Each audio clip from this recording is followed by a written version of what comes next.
दोस्तों आप सबका स्वागत है हमारे आज के सेट 4 में। और आज हम कराएंगे 100 questions from the month of July पूरा आज हम काफ़ी हद तक कवर कर लेंगे। तो चलिए शुरू करते हैं। शुरू करने से पहले अगर आपको सेशंस पसंद आ रहे हैं तो सेशंस को लाइक कीजिएगा और अगर सब्सक्राइब नहीं किया है सब्सक्राइब करना मत भूलिएगा। चलिए शुरू करते हैं। क्वेश्चन 1 पे आते हैं। एक बड़ा बदलाव आया है जिसमें सेंट्रल गवर्नमेंट और एडीबी जो है उन्होंने एक लोन एग्रीमेंट साइन किया है $200 मिलियन का, और ये फाइनेंसिंग दी जाएगी इनमें से किस स्टेट के सेकेंडरी टाउन्स के डेवलपमेंट सेक्टर के लिए। ये अग्रीमेंट है $200 मिलियन का और ये किया जाएगा इन ऑप्शन नंबर 1 राजस्थान में ये पैसा निवेश किया जाएगा ताकि जो उसके सेकेंडरी टाउन्स हैं apart from the tier 1 towns वहाँ पर इस पैसे का इस्तेमाल किया जाएगा। तो उसका आंसर ऑप्शन नंबर 1 रहेगा। इंफ्रास्ट्रक्चर डेवलपमेंट एक बहुत ही बड़ा रोल प्ले करता है in fostering economic growth and improving the overall wellbeing of communities, ये यहाँ कहा गया है। इसीलिए द इंडियन गवर्नमेंट ने इनमें से किसके साथ पार्टनरशिप में एक ट्रांसफॉर्मेटिव प्रोजेक्ट लॉन्च किया है बिहार में, जहाँ पर उस प्रोजेक्ट का नाम है द बिहार रोड प्रोजेक्ट, जिसके तहत 265 किलोमीटर्स जो स्टेट के हाईवेज हैं उनको अपग्रेड किया जाएगा और साथ ही में उनको क्लाइमेट डिजास्टर रेजिलिएंट डिज़ाइंस के तौर पर रोड सेफ्टी एलिमेंट्स को फोकस करके उन्हें बनाया भी जाएगा। तो वो कौन सा संगठन जिसके साथ ये काम हुआ है। कई लोगों का कल सवाल आया सर इसको हिंदी में कराइए, बिल्कुल करा दूंगा, बस आप सेशन देखते रहिए। दूसरी बात, इतने ऐसे ही क्वेश्चंस आपके आते इतने स्टेटमेंट टाइप के। आंसर इसका है ऑप्शन 2 IADB। पहला आंसर भी आपका राजस्थान था, वहाँ भी ADB था, और बिहार स्टेट गवर्नमेंट ने भी स्टेट हाईवेज के लिए ADB के साथ ही टाई अप आपका किया है। स्पेसएक्स जो कि एक विजनरी एंटरप्रेन्योर एलन मस्क की संस्था है, उसने इतिहास रचा है जब उसने दुनिया का सबसे बड़ा प्राइवेट सैटेलाइट टू स्पेस भेजा है 27 को।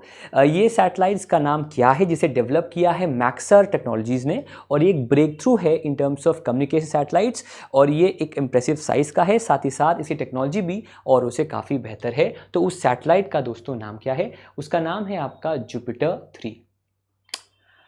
27 जुलाई को ही भारत के minister of cooperation, home minister and minister cooperation Amit Shah ji, उन्होंने एक इनिशिएटिव की शुरुआत की है। जो इनिशिएटिव का मेन मकसद है इंडिया के जो 6.5 लाख जो विलेज हैं across 29 state and 7 union territories, उनके लिए उनको कल्चरली मैप करना। तो वो कौन सा इनिशिएटिव है जिसको अमित शाह जी ने लॉन्च किया है। उस इनिशिएटिव का दोस्तों नाम है मेरा गांव मेरी धरोहर। तो जो हमारा टूरिज्म कल्चर का मंत्रालय है वो कोशिश करेगा इन सारे गाँवों को कल्चरली मैप करना, ताकि एक पूरी तरीके से हमें आइडिया लगे इन terms of the diverse culture जो इंडिया के अंदर पाया जाता है। आरबीआई ने मैकिन्से और इनमें से किसको चूज़ किया है फॉर यूजिंग AI ML, ये मैंने कल सवाल आपसे पूछा था। इसका आंसर है आपका ऑप्शन, इसका आंसर ऑलरेडी आपने बता दिया था मुझे, that is option 3, that is Accenture. तो जो सुपरविजन है, रेगुलेशन है बैंक्स एंड BFCs का, उसके लिए जो AI ML आर्टिफिशियल इंटेलिजेंस और मशीन लर्निंग का जो एक समागम है उसे करने के लिए आरबीआई ने मैकिन्से और एक्सेंचर के साथ टाई अप किया है। अभी हाल ही में जो गोवा बेंच है बॉम्बे हाई कोर्ट की, उसने गोवा गवर्नमेंट को कहा है इनमें से किस वाइल्ड लाइफ सेंचुरी को और उसके रीजन्स को mention in the NTCA act कि उन्हें अब आप एक टाइगर रिजर्व के तौर पर उन्हें एक वर्क करें और उनकी प्रिपरेशन कराएं। तो कितने और 3 महीनों के अंदर ये सारा काम आपका हो जाए। उसका आंसर है मादेई। देखिए बाकी सब में सलीम अली तो ठीक है, Salim Ali bird sanctuary national park तो ऑब्वियसली बात है, एक आपका है जम्मू कश्मीर में, एक आपका गोवा में है, लेकिन आंसर यहाँ पर रहेगा मादेई का जो आपका वाइल्ड लाइफ सेंचुरी है उसे ये चेंज करना चाहते हैं और they want to convert it into a tiger reserve. अभी इंडिया में इस समय 54 टाइगर रिजर्व्स पाए जाते हैं। US के साथ इनमें से कौन सा देश है जिसे इनवाइट किया गया है, जिसे इनिशिएट किया है 43वां सेबर जॉइंट एक्सरसाइज, जो कि एक बहुत ही बड़ा लार्ज स्केल का एक शो है ऑफ यूनिटी एंड फोर्स, जिसमें 30,000 ट्रूप से ज़्यादा पार्टिसिपेट करेंगे और इन 2 देशों के अलावा 11 कंट्रीज़ और पार्टिसिपेट करेंगी, और ये हर 2 साल पे कराया जाएगा। और इस साल कहा जा रहा है ये लार्जेस्ट एवर गैदरिंग है मिलिट्री पर्सनल एवर। तो क्वेश्चन यहाँ पर आपसे बहुत बेसिक सा है कि कौन से वो 2 देश हैं जिसने इनिशिएट किया है इस तालिस्मान सेबर एक्सरसाइज को। आंसर है इसका ऑस्ट्रेलिया एंड द US। इन्होंने मिलकर ये जो है इनिशिएटिव वो लिया है। ठीक है, हाँ। इंडिया और USA की बात करें तो टाइगर ट्रायम्फ आपको याद रखना है, वज्र प्रहार आपको याद रखना है, ठीक है। मलाबार में इंडिया भी पार्टिसिपेट करता है, जापान भी है, ऑस्ट्रेलिया भी है और यूएसए भी है, तो उसको भी आपको याद रखना है। तो सिमिलरली इंडिया यूके की बात करें तो अजय वॉरियर है ना, वो भी इंडिया यूके का एक बहुत ही पॉपुलर एक्सरसाइज है। Semicon India 2023 is all set to emerge as a prestigious platform, और ये इंडिया की जो सेमीकंडक्टर डोमेन की जो एक प्रावेस है उसको सेलिब्रेट करेगा। ये इंडिया में कहाँ पर हुआ जुलाई 28 को? आपके सामने 5 ऑप्शंस हैं। ये सेमिकॉन इंडिया समिट आपके गांधीनगर में हुआ। दोस्तों अभी गांधीनगर में ग्लोबल जो ट्रेडिशनल मेडिसिन का समिट है वो भी आपका गांधीनगर में हुआ, जिसको लेकर अभी कुछ दिन पहले गुजरात डिक्लेरेशन को भी जारी किया गया है, जो कि आउटकम है ऑफ द समिट, जो कि अभी अगस्त महीने में टेलीमेडिसिन का समिट जो गांधीनगर में कराया गया था, तो उस वजह से भी न्यूज़ में है। जामनगर आपका न्यूज़ में है बिकॉज जामनगर में जो ग्लोबल सेंटर है फॉर ट्रेडिशनल मेडिसिन वो जामनगर में ही सेटअप किया गया है। The 5th helicopter and small aircraft summit जो शेड्यूल्ड है जुलाई 25 को शेड्यूल हुआ उस दिन, वो एक बड़ा इवेंट है भारत के सिविल एविएशन जर्नी में। और ये कौन सा ऐतिहासिक शहर में हुआ आपका, और इसकी अनाउंसमेंट की थी by the ministry of civil aviation. ये समिट आपका हुआ दोस्तों खजुराहो में, जो कि एमपी में है। खजुराहो अपने टेम्पल्स के लिए, एंशिएंट टेम्पल्स के लिए, अपने केव्स के लिए काफ़ी फेमस है, तो उसका आंसर है option number 2, that is Khajuraho. मैं यहाँ पर एल्लोरा अजंता की बात नहीं कर रहा, खजुराहो की बात कर रहा हूँ, जो कि एमपी में आपका मौजूद है।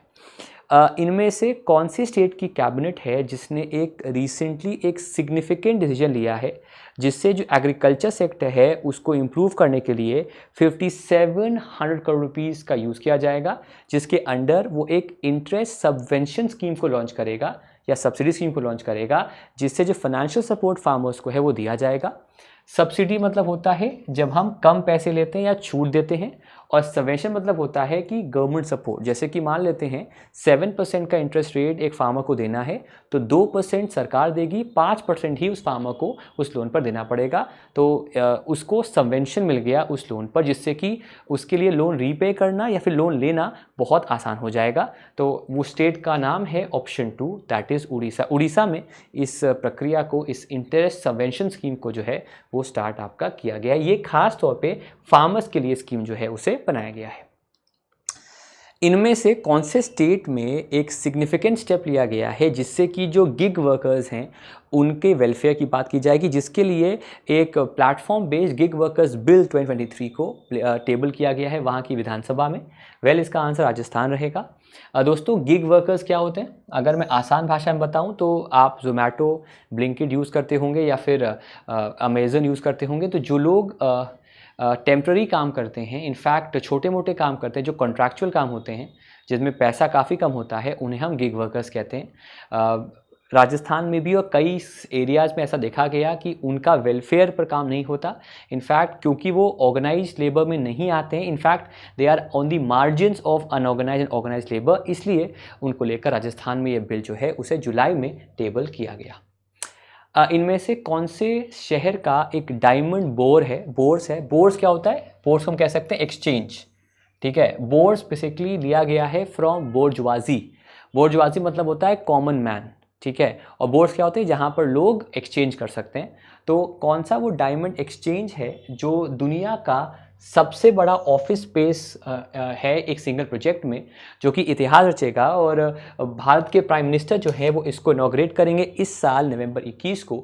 और ये प्रोजेक्ट एक टेस्टामेंट है भारत के एंटरप्रेन्योरियल स्पिरिट का, और साथ ही साथ देखिए ऑप्शन में आपके किया सूरत के डायमंड इंडस्ट्री का, तो जाहिर सी बात है ये आपके सूरत में है। खैर डायमंड की जब हम बात करेंगे तो एक ही नाम आना भी चाहिए जो कि इंडिया की डायमंड सिटी भी है, और वो आंसर आपका रहेगा ऑप्शन नंबर 2, दैट इज सूरत।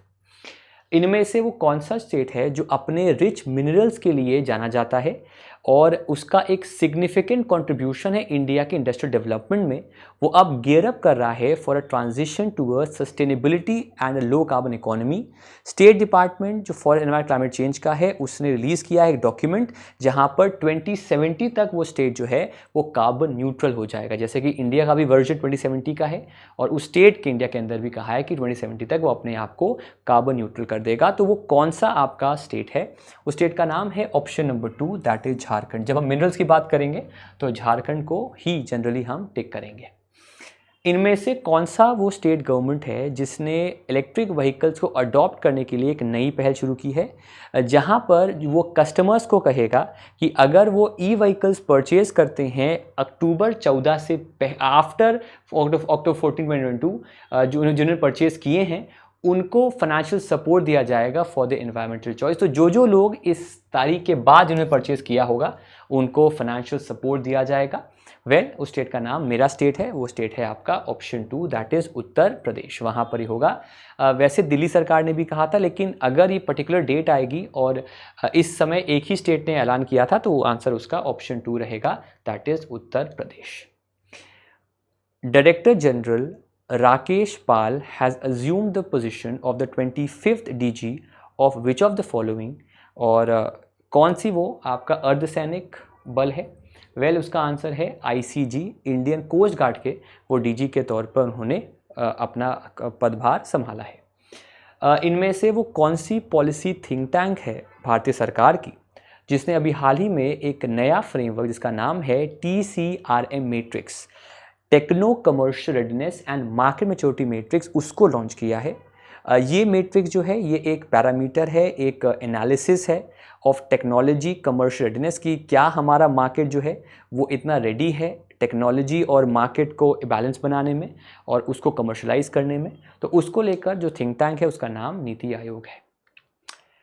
मध्य प्रदेश सरकार ने अभी हाल ही में जो शिक्षा की क्वालिटी है, गुणवत्ता है, उसको इम्प्रूव करने के लिए एक एजुकेशन इनिशिएटिव को लॉन्च किया जिसका नाम है CM राइज स्कूल्स।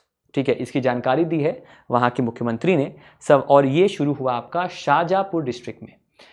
इस मुहिम के तहत हाउ मेनी स्कूल्स और how many CM rise schools आपके बनाए जाएंगे, अगर आपको याद रखना है तो PM राइज करके भी था, यहाँ पर स्कूल्स फॉर राइजिंग इंडिया करके था, PM श्री सॉरी, और यहाँ पर CM राइज नाम दिया हुआ है। तो टोटल में 9000 ऐसे स्कूल्स को जो कि आदर्श होंगे मध्य प्रदेश के अलग अलग स्कूल्स के लिए, उनको यहाँ पर जो है वो सेटअप आपका किया जाएगा। दी चाचिन ग्रेजिंग फेस्टिवल अभी हाल ही में न्यूज़ में था और ये फेस्टिवल तवांग रीजन में किया गया। ये दो दिन का फेस्टिवल था जहाँ पर ग्रेजियर्स पूरे रीजन से आए थे और अपना जो उनका ऑक्यूपेशन है उसको यहाँ सेलिब्रेट किया। ये जो फेस्टिवल है आपका चाचिन ग्राजिंग, ये फेस्टिवल इनमें से कहाँ होता है? ये फेस्टिवल दोस्तों आपका होता है option number 2, that is Arunachal Pradesh में ये फेस्टिवल आपका जो है वो ऑब्जर्व किया जाता है। इंडिया और इनमें से वो कौन सा कंट्री है जिन्होंने एक MOU साइन किया है और इनका एम है ऑफ इस्टेब्लिशिंग अ फ्रेमवर्क, एक ढांचा, एक मैकेनिज्म ट्रेड सेटलमेंट का अपने अपने करेंसीज़ में, और अपनी करेंसीज को एक और अपने ट्रांजैक्शंस को एक फास्ट पेमेंट सिस्टम से लिंक करना। तो इंडिया ने अग्रीमेंट किन के साथ किया है जहां पर एक दूसरे करेंसी में फास्टर ट्रेड आपका हो सकेगा? आंसर इसका ऑप्शन 2 रहेगा, दैट इज UAE। बहुत ही कॉमन है, इनफैक्ट CBDC को लेकर भी बात हुई है कि कैसे जो डिजिटल करेंसी इंडिया की है और जो यहाँ करेंसी है आपकी सेंट्रल बैंक UAE करेंसी, कैसे उनको भी हम इंटरलिंक कर सकते हैं। इंडिया और इनमें से कौन सा वो कंट्री है जिसने कोलैबोरेशन किया है एरोनॉटिकल टेक्नोलॉजीज़ में, और ये एक जॉइंट डेवलपमेंट है दोनों के बीच, ताकि दोनों लोग जो एयरक्राफ्ट इंजन्स हैं जो कम्बैट में यूज़ होते हैं उनमें, और engines for the Indian multi role helicopter IMRH में उनको और इम्प्रूव कर सके, उसके लिए एग्रीमेंट हुआ है। ये इंडिया दोस्तों, इंडिया और फ्रांस ने एग्रीमेंट जो है वो अभी हाल ही में आपका दोस्तों किया है। वर्ल्ड यूथ स्किल्स डे के दौरान उस मौके पर भारत के minister of state for skill development and entrepreneurship Rajeev Chandrasekhar ji, उन्होंने पहला बैच इनमें से किसका आर्ट प्रोडक्ट्स का एक्सपोर्ट के लिए जारी किया है? इनिशिएटिव पार्ट है of the Namda project implemented under the प्रधानमंत्री कौशल विकास योजना। तो यहाँ पर भी नाम और क्वेश्चन में ही आ गया आपका, ये नमदा जो क्राफ्ट है, जो भारत का एक कल्चर हेरिटेज है, और उस क्राफ्ट को लेकर उसके एक्सपोर्ट का जो पहला बैच है उसको एक्सपोर्ट के लिए फ्लैग ऑफ किया है भारत के मिनिस्टर ऑफ स्टेट ने। अभी हाल ही में एक्सपोर्ट प्रिपेयर्डनेस इंडेक्स रिपोर्ट 2022 को नीति आयोग ने इशू किया है। यहाँ पर एक तो सवाल ये बन गया कि which is that particular organisation जिसने एक्सपोर्ट प्रिपेयर्ड इंडेक्स को जारी किया है, तो उसका आंसर क्या रहेगा? नीति आयोग। ठीक है, और उस रिपोर्ट में टॉप पे नंबर 1 स्टेट कौन सा है? बिकॉज बाकी स्टेट्स आपके महाराष्ट्र, कर्नाटका और गुजरात हैं।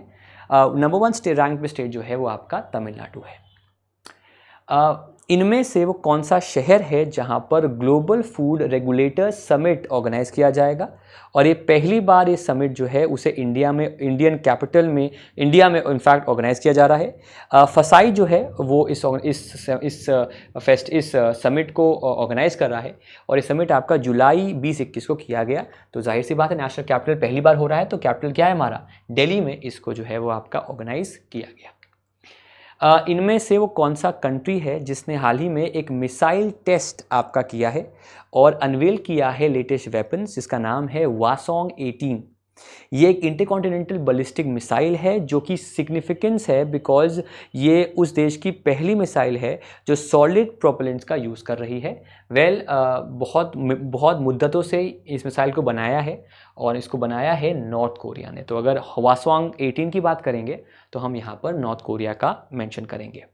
Ministry of skill development and entrepreneurship ने एक इनोवेटिव एआई ट्रेनिंग प्रोग्राम जिसका नाम AI फॉर इंडिया 2.0 उसको आपका लॉन्च किया है। ये फ्री ऑनलाइन ट्रेनिंग प्रोग्राम है जिसका मेन एम है युवाओं को इक्विप करना एसेंशियल स्किल्स के साथ जो AI में होते हैं। ये प्रोग्राम को वर्ल्ड यूथ स्किल्स डे के दिन लॉन्च किया गया है। तो ये दिन आपका किस दिन पड़ता है? इतना लंबा सवाल पूछा, सवाल एक ही पूछा मैंने आपसे, world youth skills day, answer उसका 15 जुलाई है। मेरी आपसे टिप है, जो लोग तैयारी कर रहे हैं RRB PO क्लर्क की, बेटा सवाल जल्दी पढ़ने की कोशिश करो। आप जब मॉक टेस्ट दो ना, टाइम, मुझे पता टाइम कम बचा है, लेकिन कोशिश करो कि सवाल पढ़ के जल्दी कॉम्प्रिहेंड कर लो। अगर ये हैबिट अभी नहीं बनी है तो आने वाले पेपर से पहले हैबिट बना लो कि कितनी जल्दी आप सवाल कॉम्प्रिहेंड कर सकते हो, क्योंकि GA में खास तौर पे कई सवाल बड़े लंबे चौड़े होते हैं लेकिन सवाल आपसे बहुत ही सिंपल पूछता है। या फिर एक बहुत ही वियर्ड सी चीज़ होती है कि जो मैंने पढ़ा होता है या आपने पढ़ा होता है वो सारा कुछ क्वेश्चन में होता है, और उससे ही कुछ घुमा के कुछ डिफरेंट क्वेश्चन ही आपसे पूछते हैं। तो कुछ ऐसा ही ये सवाल मैंने यहाँ फ्रेम किया है जहाँ पर बहुत ही सिंपल क्वेश्चन था इतना जानकारी देने के बाद, एंड दैट इज़ 15 जुलाई को ये वर्ल्ड यूथ स्किल्स डे आपका होता है। अभी हाल ही में इंडिया और इनमें से किस देश ने एक इकोनॉमिक एंड फाइनेंशियल डायलॉग जो है उसको बनाया है, जो कि एक सिग्निफिकेंट स्टेप है towards strengthening cooperation and fostering a shared understanding on global issues, जो कि दो देशों के बीच है। और ये अनवेल किया गया during the G20 finance ministers and central bank governors meeting. ये प्लेटफॉर्म ऑफर करता है अपॉर्चुनिटी इंडिया और इंडोनेशिया को to collaborate on economic and financial terms. अगर आप सवाल पढ़े होते तो आंसर आ जाता। आंसर क्या है आपका? Option number 3, that is Indonesia. उनके बीच एक इकोनॉमिक एंड फाइनेंशियल डायलॉग जो है उसको इंडिया और इंडोनेशिया ने लॉन्च किया है। भारतीय आर्मी का एक कंटिंजेंट जो है वो एक जर्नी पे गया है इनमें से किस देश में, जहां पर जो 15th एडिशन है ऑफ नोमैटिक एलिफेंट 2023 उसमें पार्टिसिपेट करेगा। तो ये इंडिया गया है कहाँ पर? मंगोलिया, वहाँ पर वो गया है और वहाँ पर दोस्तों जो है वो पार्टिसिपेट करेगा।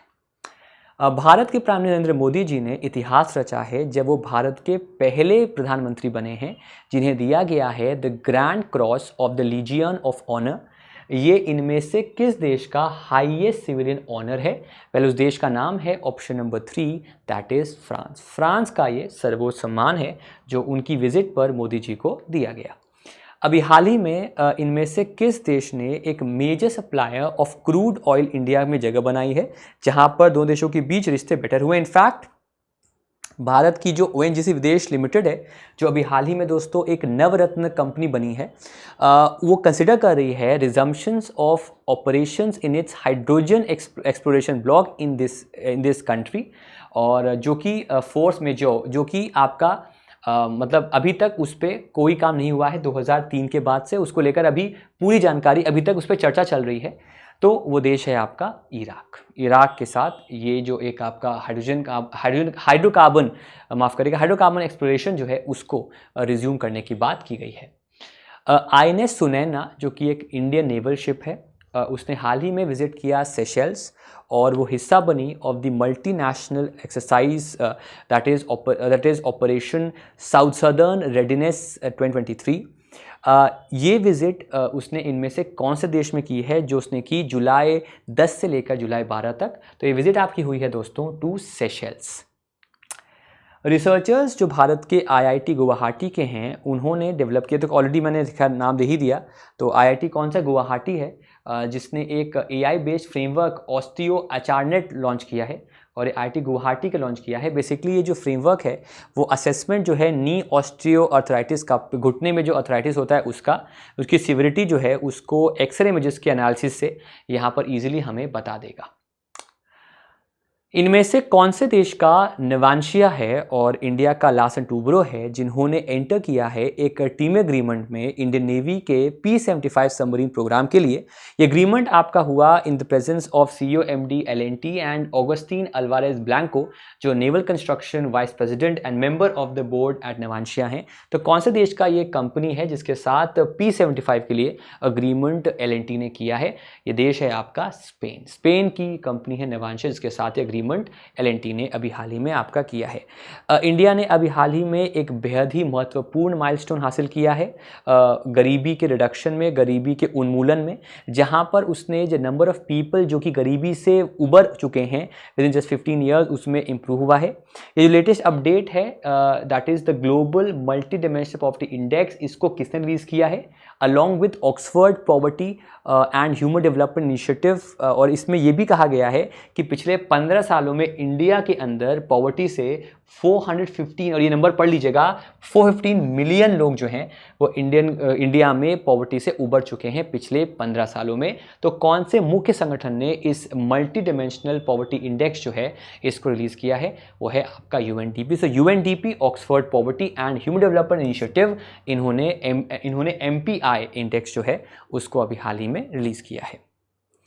इनमें से कौन सा वो कंट्री है जिसने देश के अंदर इमरजेंसी डिक्लेयर की है in response to an increase in the Guillain Barre syndrome? GBS एक रेयर न्यूरोलॉजिकल डिसऑर्डर है जिससे जो इम्यून सिस्टम होता है वो मिस्टेकनली अटैक करता है पेरिफेरल नर्वस सिस्टम को, जिससे कि पैरालिसिस भी उस इंसान को हो सकता है। तो ये जो इमरजेंसी है उसको डिक्लेयर किया है पेरू ने कहा कि उनके देश में ये डिजीज़ है, इसकी तादाद काफ़ी ज़्यादा बढ़ चुकी है। इंडियन नेवी और US नेवी ने अपने फोर्सेस के साथ जॉइंट जो फोर्सेस हैं उन्होंने 7वां एडिशन जो है INUSN salvage and explosive ordnance disposal, जिसका नाम है आपका सैल्वेक्स, उसमें पार्टिसिपेट किया है। ये जो एक्सरसाइज आपकी है ये हुई 26 जून से लेकर 6 जुलाई तक। ये एक्सरसाइज इंडिया के किस शहर में दोस्तों कराई गई है? जो आपका एक तो EOD पढ़ लेना, दूसरा जो सैल्वेक्स है ये कराया गया in the city of Kochi in Kerala. Sagarmala programme जो ministry of ports and shipping and waterways का है उसने डेवलपमेंट शुरू किया है of a national maritime heritage new complex. इनमें से किस शहर में? ये वो जगह है जो अगर हम बात करें इंडस वैली सिविलाइजेशन में तो वहाँ पर भी इंडिया का बहुत ही मशहूर, बहुत ही पॉपुलर एक पोर्ट था। तो उसका आंसर रहेगा option number 2 that is Lothal. Lothal में ये कॉम्प्लेक्स आपका बन रहा है। RBI ने अभी हाल ही में अनाउंसमेंट किया जून 27 को, और उसने जो बैंक परमिट है महालक्ष्मी कोऑपरेटिव बैंक का उसको रिवोक किया है। ये बैंक के हेडक्वार्टर्स कहाँ पर थे? आंसर है इसका धारवाड़ इन कर्नाटका। दोस्तों याद रखें, जैसे मैंने पहले बताया था, इंडिया में चाहे अब आपका कमर्शियल बैंक हो या आपका कोऑपरेटिव बैंक हो, खास तौर पे जो आपके अर्बन कोऑपरेटिव बैंक है, इनके लाइसेंस को कैंसिल करने का जिम्मा RBI के पास है। इनफैक्ट बैंक्स तो थे ही, लेकिन कोऑपरेटिव बैंक भी अब सरफेसी एक्ट के अंडर आ चुके हैं। मतलब अगर इनमें इनके सिक्योर्ड लोन्स में NPA आता है तो उस NPA की रिकवरी करने का जो एक रेगुलेशन है वो सरफेसी के अंडर होगा, और वहीं से वो उनकी लोन की रिकवरी जो है वो कराई जाएगी अगर वो NPA बन जाते हैं। नेशनल पोस्टल वर्कर डे कब होता है? तो दोस्तों ये डे होता है आपका 1 जुलाई को। भारत की जियोलॉजिकल सर्वे ऑफ इंडिया की जो स्टेट यूनिट है उसने डिस्कवर किया है एक natural arc in the Kanika range of Sundargarh forest division. अब जो लोग इस डिवीजन को जानते हैं, सवाल ये है कि ये कौन से स्टेट में ये जो एक नेचुरल आर्क है कनिका रेंज ऑफ सुंदरगढ़ में वो पाया गया है? उस स्टेट का नाम है उड़ीसा। इनमें से कौन सा मंत्रालय रिस्पॉन्सिबल है development of the national maritime heritage complex?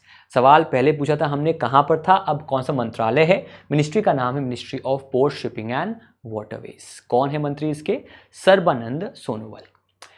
Interest rate जो अभी हाल ही में चेंज किए गए हैं specifically in the small saving scheme, उनमें से एक स्कीम है आपकी महिला सम्मान सेविंग सर्टिफिकेट। इसमें कितना परसेंटेज जो है वो ऑफर किया जा रहा है? तो ये परसेंटेज आपका है 7.5% का।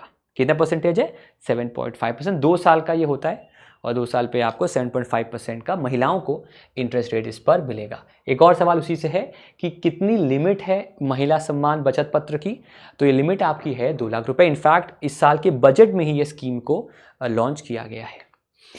इनमें से किसने ग्रांट किया है एक्सटेंशन किसको मिला है extension as the ambassador of the permanent representative of India to the world trade organisation WTO में? ये भारत के परमानेंट रिप्रेजेंटेटिव हैं। इनका नाम है option number 2, that is Brajendra Navneet. Physical deficit का मतलब क्या होता है? देखिए, फिजिकल डेफिसिट मतलब होता है टोटल फाइनेंशियल बर्डन। आसान भाषा में कहूँ, जब हमारी टोटल बोरोइंग, टोटल एक्सपेंडिचर ज़्यादा होता है than the total receipt, total income, तो उसे फिजिकल डेफिसिट कहते हैं। देखिए यहाँ दिया भी हुआ है, difference between total expenditure and revenue, इसका नाम है आपका फिजिकल डेफिसिट। इसमें अगर आपको और डिटेल में जानना है तो जो डेट कैपिटल बोरोइंग्स होंगी उनको हम माइनस करेंगे, बिकॉज उनको भी हमें रीपे करना होगा। तो मोटा मोटा यही रहेगा formula, between total expenditure and revenue, इसे हम कहते हैं फिजिकल डेफिसिट।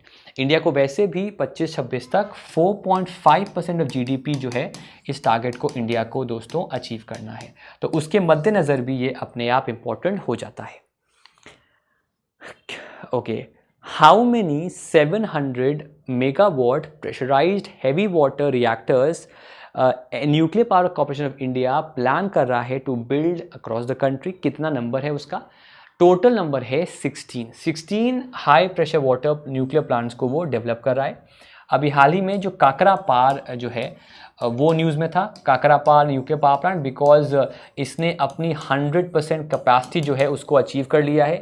इसका जो 3rd यूनिट है, उसका जो 4th यूनिट है, वो दोनों ही अब आपके एक्टिव हो गए। इस वजह से ये जो काकरा पार न्यूक्लियर पावर प्लांट है, ये अब 100% कैपेसिटी पे आपका वर्क कर रहा है। मुझे बताना है कमेंट सेक्शन में कि ये जो काकरा पार न्यूक्लियर पावर प्लांट है, ये कौन से सिटी, कौन से स्टेट में है? इसका जवाब आप मुझे कमेंट सेक्शन में दीजिएगा।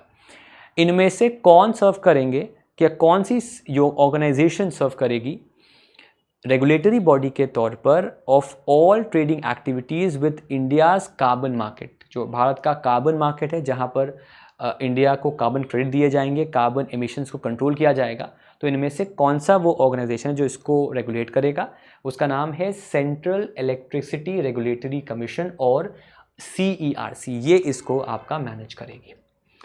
कितने लोकल इंडिकेटर्स को इंक्लूड किया गया है इन दी panchayat development index report?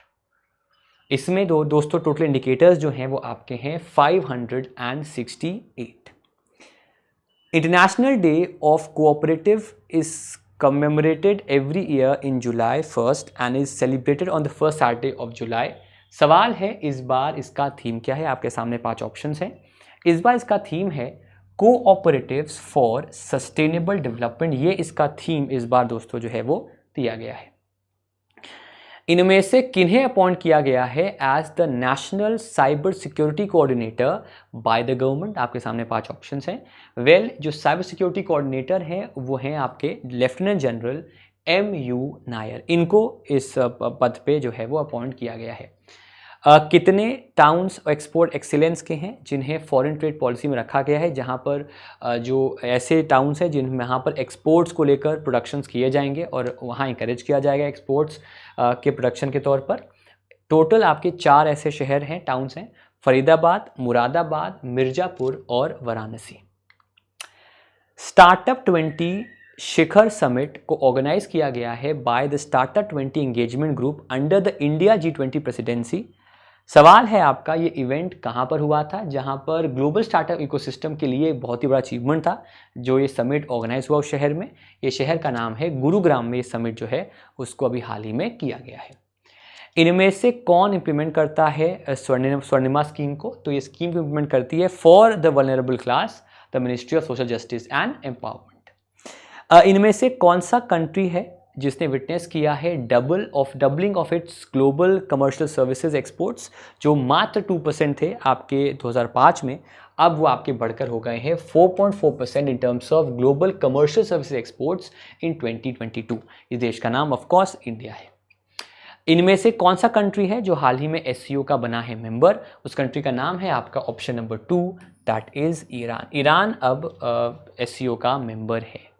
Shanghai cooperation organisation. इनमें से कितना इंटरेस्ट रेट चार्ज किया जाएगा, प्रोवाइड किया जाएगा लोन्स के लिए under the Swarnima scheme specially for the vulnerable class? ये इंटरेस्ट रेट है आपका 5% का, जो कि इन जनरल काफ़ी कम है in comparison to the other loans given by the banks. Bharat का पहला पुलिस ड्रोन यूनिट इनमें से कहाँ पर लॉन्च हुआ है? ये यूनिट आपका दोस्तों जो लॉन्च हुआ है वो चेन्नई में अभी हाल ही में इसको जो है वो आपका लॉन्च किया गया है। क्या पर्पस है आरबीआई के सेंट्रलाइज्ड इंफॉर्मेशन मैनेजमेंट सिस्टम का? आपके सामने 5 ऑप्शंस हैं। क्या ये बिग डेटा हैंडल करता है और फैसिलिटेट करता है डेटा एनालिसिस को? क्या ये फाइनेंशियल ट्रांजैक्शंस को मैनेज करता है? क्या ये एनफोर्स करता है रेगुलेटरी कंप्लायंस को? क्या डिसमिनेट करता है पब्लिक इंफॉर्मेशन को, या इनमें से कोई नहीं? तो इसका आंसर रहेगा ऑप्शन नंबर 1, ये हैंडल करता है बिग डेटा एंड फैसिलिटेट करता है डेटा एनालिसिस को। तो इसका आंसर रहेगा option number 1, that is to handle big data and facilitate data analysis. Bharat का जो मिनिस्ट्री ऑफ होम अफेयर्स है उसने एक नई स्कीम को लॉन्च किया, उसका नाम है scheme for expansion and modernisation of fire services in the states. कितना कंट्रीब्यूशन स्टेट गवर्नमेंट्स को करना होगा फॉर प्रोजेक्ट्स और प्रपोजल जो कि इम्प्लीमेंट किए जाएंगे उस स्टेट के अंदर अंडर द स्कीम? कितना परसेंट एक्सपेंडिचर स्टेट गवर्नमेंट करेगी? वैल्यू परसेंटेज आपका दोस्तों जो है दैट इज 25%। 25% जो है उन्हें ये एक अमाउंट पे करना होगा, बाकी अमाउंट जो है वो मिनिस्ट्री ऑफ होम अफेयर्स खुद के बजट से पे करेगी। इनमें से वो कौन सा मिनिस्ट्री है जिसने अभी हाल ही में ऑर्गेनाइज किया है national conference on green hydrogen? ये कॉन्फ्रेंस को ऑर्गेनाइज किया है of course ministry of non renewable energy, जिसके मिनिस्टर हैं मिस्टर आर.के. सिंह, जो लोकसभा एमपी हैं from Arrah in Bihar. India की रैंक क्या है ग्लोबल पीस इंडेक्स में? इंडिया की रैंक दोस्तों जो है वो आपकी 126 है, दैट इज एब्सोल्युटली करेक्ट। यहाँ पर दोस्तों एक और बात याद रखिएगा, आइसलैंड लगातार काफ़ी सालों से इस इंडेक्स में नंबर 1 पोजीशन पर बना हुआ है। यूनियन गवर्नमेंट ने अभी हाल ही में डिजिटल पर्सनल डेटा बिल जो है इसको अप्रूव किया है, इसके ड्राफ्ट को, और पार्लियामेंट में मानसून सेशन में लाया भी गया है। गवर्नमेंट का मानना है कि जो ministry of electronics and information technology है उसने रिसीव किए हैं और कंसिडर किए हैं 21,666 सजेशंस इस ड्राफ्ट को बनाने में और इसको सर्कुलेट करने में फॉर कमेंट्स ऑन नवंबर 2022। सवाल है कि क्या पेनल्टी है जो कि डेटा प्रोटेक्शन बोर्ड लेवी करेगा ऑन ऑर्गेनाइजेशन जो कि ब्रीच करेंगी इसके लॉस को? कितना आपका पेनल्टी हो सकता है अगर वो ब्रीच करेंगी इन लॉस को? तो अमाउंट रहेगा आपका अप टू 250 करोड़, इतने तक का उन पर पेनल्टी जो है वो लग सकती है। इनमें से वो कौन सा स्टेट है जिसने सरपास किया है तमिलनाडु को इन terms of micro lending borrowings, मतलब छोटे अमाउंट के लोन्स जो होते हैं उनमें जो total amount in terms of lending है वो कौन से स्टेट में अब ज़्यादा होती है इन कंपैरिजन टू तमिलनाडु? उस स्टेट का नाम है आपका बिहार, जहाँ पर माइक्रो लेंडिंग के तौर पे तमिलनाडु ज़्यादा माइक्रो लेंडिंग यहाँ पर होती है। ताइवान ने अभी हाल ही में अनाउंस किया है plan to open its 3rd representative office in India, जो कि मुंबई में होगा, और ये एक सिग्निफिकेंट स्टेप है economic linkage between India and Taiwan. सवाल है कितना परसेंटेज वर्ल्ड के मोस्ट एडवांस लॉजिक चिप्स और स्मार्टफोन चिपसेट्स ताइवान प्रोड्यूस करती है 2022? मतलब कितना परसेंटेज या कितना एक दबदबा है ताइवान का इन terms of percentage of the advance logic chips and smartphone chipset जो कि ताइवान बनाती है? तो ये बहुत ही स्टैगरिंग नंबर है। 90% जो मोबाइल चिप्स हैं और जो लॉजिक चिप्स हैं उन्हें ताइवान बनाती है। तो इंडिया के लिए अच्छी खबर है और इंडिया इससे फ़ायदा उठा सकता है। इंडिया ने अभी हाल ही में champions group of global crisis response group को ज्वाइन किया है, GCRG, और ये इनवाइट किया था UN secretary general Antonio Guterres ने। ये जो आपका ग्रुपिंग है ये मार्च 2022 को इसको शुरू किया गया था ताकि जो ग्लोबल इश्यूज़ हैं फूड सिक्योरिटी में, एनर्जी में, फाइनेंस में, उनको लेकर एक ग्लोबल रिस्पॉन्स बना सकें। इसके लिए किसे शेरपा बनाया गया इंडिया की तरफ से, जो कि इंडिया को रिप्रेजेंट करेगा, PM को रिप्रेजेंट करेगा इस पूरे प्रोसेस में। तो उनका नाम दोस्तों जो है वो है संजय वर्मा। वो दोस्तों इस पोजीशन पर आए हैं और वो इंडिया को रिप्रेजेंट करेंगे इस पूरे प्रोसेस में। कौन कौन सी कंट्रीज़ हैं जो GCRC के मेंबरशिप पे आ चुकी हैं? तो उनमें आपके सामने 5 ऑप्शंस हैं और वो कंट्रीज जो हैं आपकी वो हैं Bangladesh, Barbados, Denmark, Germany, Indonesia, Senegal, और अब इंडिया भी इसका मेंबर हो चुका है। किस रेट पर, विच रेट बेसिकली एक सेफ्टी वॉल्व प्रोवाइड करता है बैंक्स को, ताकि अगर कोई अनफोर्सीन रिक्वायरमेंट है लिक्विडिटी की, कैश की, by borrowing funds from the RBI against the collateral of government securities, तो इसका आंसर रहेगा आपका एमएसएफ। तो बेसिकली क्या है कि एमएसएफ में अगर आपके पास गवर्नमेंट सिक्योरिटीज नहीं है, ठीक है, अगर आपके पास गवर्नमेंट सिक्योरिटीज नहीं है, देखो यहां तो आंसर रहेगा आपका रेपो रेट, ठीक है, लेकिन अगर गवर्नमेंट सिक्योरिटीज के बिना आपको लोन चाहिए तो वहां पर एमएसएफ रहेगा, that is margin standard facility. MSF के लिए गवर्नमेंट सिक्योरिटीज का यूज आप नहीं करोगे, वहां पर विदाउट कोलैटरल आपको लोन मिल जाएगा। तो यहां आंसर रेपो रेट रहेगा, बिकॉज रेपो रेट पे ही एक अमाउंट तक आप अपने गवर्नमेंट सिक्योरिटीज के एक्सचेंज में बैंक लोन ले सकता है।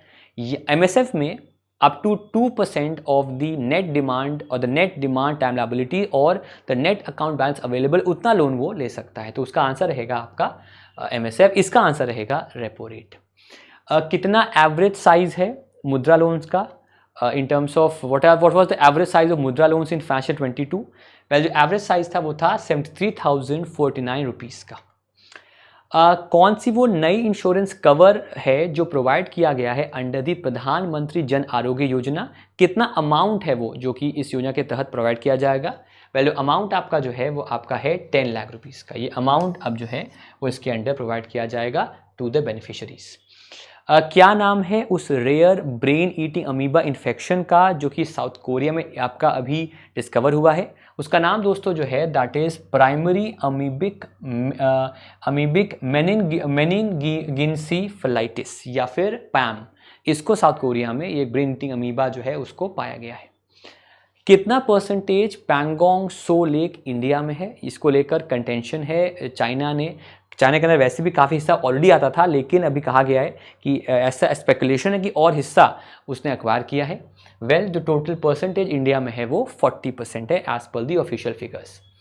इनमें से कौन बने हैं IFSCA जो कि गिफ्ट सिटी के अंदर जो इंटरनेशनल फाइनेंशियल सेंटर है उसकी अथॉरिटी है जो पूरे उस सेंटर को मैनेज करती है? उसके नए चेयरमैन कौन है? तो उसके नए चेयरमैन है आपके के राजा रमन, जिन्होंने रिप्लेस किया है इंजेती श्रीनिवास को। मिनिस्ट्री ऑफ एजुकेशन ने अभी हाल ही में परफॉर्मेंस ग्रेडिंग इंडेक्स 2.0 उसको रिलीज किया है और रिलीज किया गया है for states UTs for the year 21-22। कितने इंडिकेटर्स इंक्लूड किए गए हैं इस इंडेक्स में? तो उसका नंबर है 73। 73 इंडिकेटर्स जो हैं उनको इस इंडेक्स में आपका रिलीज किया गया है। इस बार का जो 33rd कॉन्फ्रेंस थी of the state finance secretaries का, वो कॉन्फ्रेंस आपका इनमें से उसका थीम क्या था? उसका थीम दोस्तों है आपका debt sustainability and states perspective. वो इसका थीम इस बार जो है वो रखा गया है। इंडिया का स्कोर क्या रहा in the UN's economic and social commission for Asia Pacific global survey on digital sustainable trade facilitation में? कितना परसेंटेज, कितना इंडिया ने स्कोर किया in terms of percentage in this particular survey? Well, percentage है आपका 93.55%। India का score 2021 में 90.32% था, जिसका क्लियर मतलब है कि इंडिया जो आपका डिजिटल एंड सस्टेनेबल ट्रेड है उसमें इंडिया ने काफ़ी बेहतर किया है। तो वो परसेंटेज इंडिया ने यहाँ पर आपका इम्प्रूव किया है। ऑपरेशन ब्रॉडर स्वॉर्ड का एम है to prevent the shipment of which of the following item, जिसको रिलीज अभी अनाउंस किया गया था जुलाई में।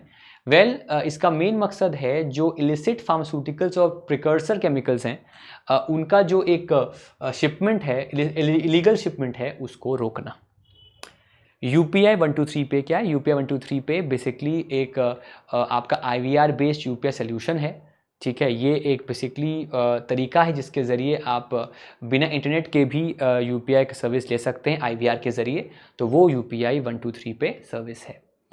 UN ने ऑफिशियली डेजिग्नेट किया है जुलाई 12 को इंटरनेशनल मलाला डे के तौर पे। इस बार इसका what was the theme of this particular year day? वह इसका थीम इस बार है the power of fame and role models.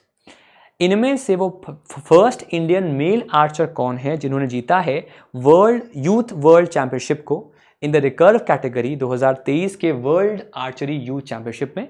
Well, इसको जीता है दोस्तों आपके ऑप्शन 2 पार्थ सालुंखे ने। उन्होंने इस चैंपियनशिप को अभी हाल ही में जीता है। क्या आरबीआई का टारगेट है फॉर डेली सीबीडीसी ट्रांजैक्शंस, मतलब जो डेली डिजिटल करेंसी ट्रांजैक्शंस हैं at the end of the year daily कितने होने चाहिए, ताकि कैसे हम इजीली कन्वर्ट करें from offline transaction to online transactions in terms of CBDC. तो वो आपका डेली होना चाहिए 1 मिलियन। इनमें से वो कौन सी ऑर्गेनाइजेशन है जिसने हाल ही में बनी है पहली central public sector enterprise India के अंदर जिसको रिसीव हुआ है certification for its anti bribery management system और ABMS? वेल, इसका आंसर रहेगा option number 1, oil and natural gas corporation. इसका आंसर है ONGC।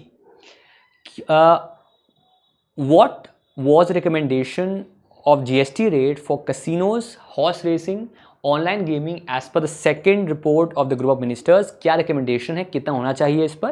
रिकमेंडेशन है कि 28% चार्ज होना चाहिए ऑनलाइन गेमिंग का, और ये अप्रूवल भी हो गया है ऑनलाइन गेमिंग पर, हॉर्स रेसिंग पर और कसिनोज पर। यूपी गवर्नमेंट ने रिलीज अप्रूव किया है construction of 2 thermal power projects in Sonbhadra. इनकी कैपेसिटी हर एक प्लांट की कितनी रहेगी? तो वो जो कैपेसिटी है वो रहेगी 800 मेगावाट की। किस दिन हम ऑब्जर्व करते हैं world day for national justice? ये डे होता है आपका ऑप्शन नंबर 2, जुलाई 17 को ये डे हम ऑब्जर्व दोस्तों करते हैं। कितना लोन का support will the European investment bank provide करेगा इंडिया के नेशनल ग्रीन हाइड्रोजन मिशन के लिए? तो वो सपोर्ट जो है आपका दैट इज 1 बिलियन यूरोस का। क्या कॉस्ट है newly inaugurated integrated terminal building जो कि वीर सावरकर नेशनल एयरपोर्ट पोर्ट ब्लेयर में आपका बना है? कितना अमाउंट आया है उसका खर्चे में? वेल, ये खर्चा है आपका 710 करोड़ का। कौन से स्टेट ने विटनेस किया है सबसे अधिक डिक्लाइन पॉवर्टी में या in the number of poor में, विद 3.43 करोड़ पीपल वो अब पॉवर्टी जो मल्टी डायमेंशनल पॉवर्टी है उसको एस्केप कर चुके हैं? उस स्टेट का नाम है हमारा स्टेट, मेरा state, that is Uttar Pradesh. क्या फ्रेमवर्क है इंडिया और यूएस का जिसका नाम अभी हाल ही में उन्होंने रिलीज किया है, इन्होंने अनाउंस किया है फ्रेमवर्क, जो कि जो सप्लाई चेन्स फ्रॉम चाइना है उससे अपने सप्लाई चेन को रिस्क फ्री करना, रिस्क अवॉइड करना। वेल, इंडिया और यूएस के इस सप्लाई फ्रेमवर्क का नाम है India Pacific economic framework for prosperity और IPEF। कौन सा वो भारतीय स्टेट है जिसने नीति आयोग के एक्सपोर्ट प्रिपेयर इंडेक्स में टॉप किया? ऑलरेडी बता चुके हैं, तमिलनाडु नंबर 1 पे है। कितने PM मित्र पार्क को इंडिया बनाया जाएगा जो कि टेक्सटाइल्स को ग्रो कराएंगे? इनफैक्ट यहाँ से जो टेक्सटाइल्स का सपोर्ट है, जो उनका सप्लाई चेन है, चाहे रोड्स के माध्यम से हो चाहे वो पोर्ट्स के माध्यम से हो, उनको इम्प्रूव किया जाएगा। 7 ऐसे पोर्ट्स को बनाया जा रहा है, 7 ऐसे पार्क्स को बनाया जा रहा है। इनमें से कौन सी ऑर्गेनाइजेशन है जिसने इंट्रोड्यूस किया है the TCRM matrix framework? Already बता चुके हैं, नीति आयोग। इनमें से वो कौन सा सिटी है जिसने रैंक किया है 21st globally in the affordability indicator for students? Well, 21st rank पे नंबर 1 पे है मुंबई। ठीक है। इनमें से वो कौन सी फ्लैगशिप शिप्स हैं इंडिया की, इंडियन नेवी की, जिन्होंने पार्टिसिपेट किया है with Indonesian naval force in Jakarta? ये INS कोलकाता हैं और INS सह्याद्री। कितने हाउसेस को एलोकेट किया गया है to be constructed under the Awas Yojana Gramin by the union government before the Lok Sabha elections? Number है 2.95 करोड़। अब आते हैं एक स्टेटमेंट ऑफ क्वेश्चन पे। With reference to NATO's wellness summit, इन स्टेटमेंट्स को पढ़ते हैं। ये समिट आपका 11-12 जुलाई को 2023 में हुआ था। इसका एम है to evaluate NATO's progress over the past year and prepare for future conflicts. Summit result किया in the declaration of a specific timeline for Ukraine's membership in NATO. Communique issue किया गया ड्यूरिंग द समिट जिसमें acknowledge किया गया Russia is as the most significant and direct threat to allied securities, peace and stability in the Euro Atlantic area. इनमें से कौन सा statement आपका करेक्ट है? वेल, स्टेटमेंट आपका पहला तीसरा करेक्ट है, दूसरे पे अभी कुछ नहीं हुआ है। यूक्रेन को लेकर कोई टाइमलाइन अभी फिक्स बेसिकली आपकी नहीं की गई है। कितना अमाउंट है department animal husbandry and dairying का जो अमाउंट आपका है जिसके थ्रू एक क्रेडिट गारंटी फंड ट्रस्ट आपका अलोकेट किया गया है फॉर दिस पर्टिकुलर स्कीम? तो वो अमाउंट है आपका 750 करोड़ का।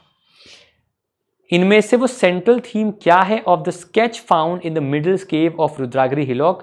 बेसिकली वो थीम क्या है जो कि एक केव के अंदर जो एक स्केच है जो मिला है वो स्केच पे है क्या बेसिकली? जो रुद्रागिरी हिलॉक में पाया गया है वहाँ की केव में। वेल वो स्केच है हनुमान जी लिफ्टिंग द संजीवनी हिल। ये एक स्केच जो है वो जो रुद्रागिरी हिलॉक का केव है, मिडिल ऑफ द केव है, वहाँ मिडिल केव है, वहाँ पर ये सेंट्रल थीम स्केच का जो है वो आपका पाया गया है। कितने स्टेट और यूनियन टेरिटरीज हैं जिन्होंने इंप्लीमेंट किया है ग्राउंड वाटर लॉज को based on the model bill? Well answer है 21 ऐसे हैं जिन्होंने मॉडल बिल पर जो ग्राउंड वाटर लॉज हैं उनके बेस पर उनको इंप्लीमेंट किया है। कौन सा कंट्री होस्ट करेगा ग्लोबल इंडिया एआई जो कि अक्टूबर में होगा? इंडिया इसका आंसर बनेगा। तो इसी के साथ दोस्तों हम आपसे विदा लेते हैं। उम्मीद करते हैं आपको ये वीडियो पसंद आया होगा।